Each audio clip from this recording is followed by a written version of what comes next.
My question is to the Premier. This government's reckless spending and love of scandal has cost Ontarians dearly.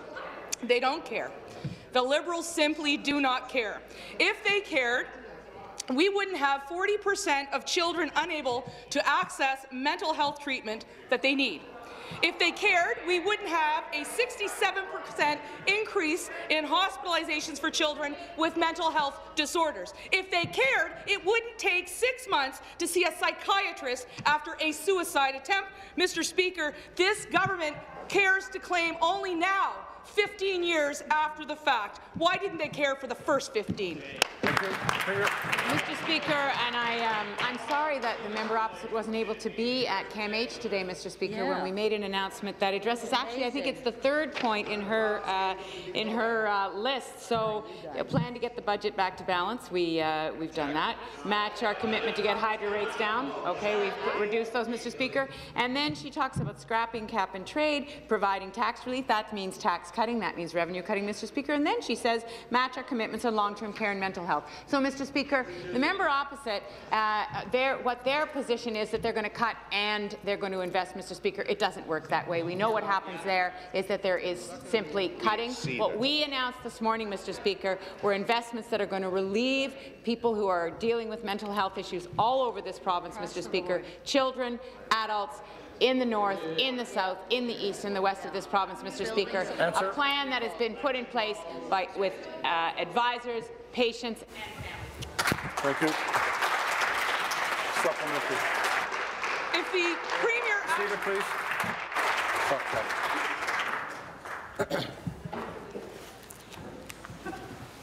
Supplementary. If the Premier actually cared, she's been part of a government for 15 years. She would not have waited on the 11th hour, 78 days before a provincial election where her party is right now third in the polls. How many suicides did it take for this government to notice? How many patients turned away for treatment did it take for them to notice? It's disingenuous for the Liberals to say they care now. The member will withdraw. Withdrawn. I will take care of that. You have pushed too far. The only thing they care about is re-election. Mr. Speaker, why, after 15 years, is this government only now committing to investing in mental health? Thank you. That is just not accurate. The reality is that we put in place a mental health strategy in 2011, Mr. Speaker, and in every budget, Mr. Speaker, we have increased supports to mental health. Supports, Mr. Speaker, that they have voted against. And every single time, Mr. Speaker. So whether it's $140 million over 3 years that we announced in February of last year, Mr. Speaker, $74 million over 3 years to provide faster access to mental health services, Mr. Speaker, an additional support of 1,150 supportive housing units, Mr. Speaker, all of those.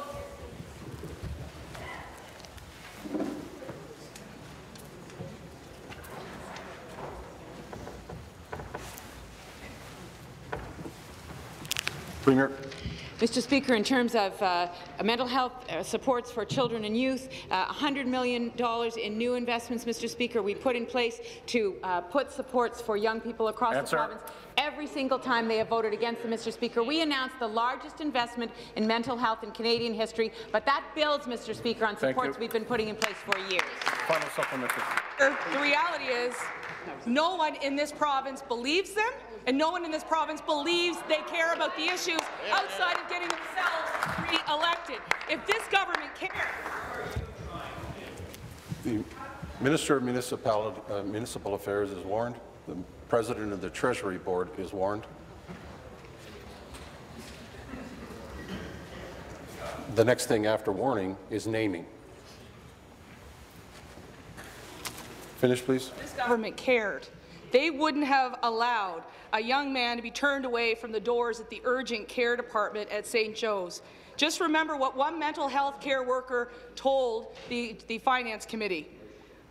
We've had people turned away from the doors in the urgent care department at St. Joe's. One of those poor souls committed suicide in the parking lot. No services, no psychiatric services that can be attained in a timely manner. This is unacceptable. Mr. Speaker, that is unacceptable. Question. And where is the accountability? And why do they only care now, 78 days before an election?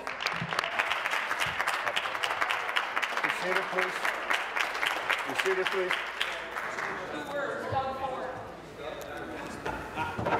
The member from Nepean Carleton is warned.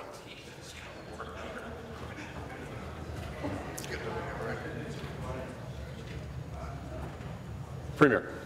Thank you very much, Mr. Speaker. Well, Mr. Speaker, I can tell you that there were families, there were practitioners, there were people who lead care organizations at the announcement this morning, Mr. Speaker, and they've been working with us for a number of years as we have put increased investments into the mental health system, Mr. Speaker. They have been working with us to make sure that we take the next steps to put the supports in place. So, Mr. Speaker, today we announced that there would be access for every school in the province to mental health professionals, Mr. Speaker.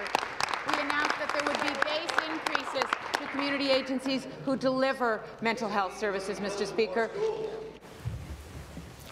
Member from Renfrew, Nipissing, Pembroke is warned. We announced over 2,000 more beds, more supportive housing units, Mr. Speaker. So the reality is that we are building on supports that we have already put in place, but we recognize that there's more that has to be done, and that's exactly what the announcement was today, Mr. Speaker.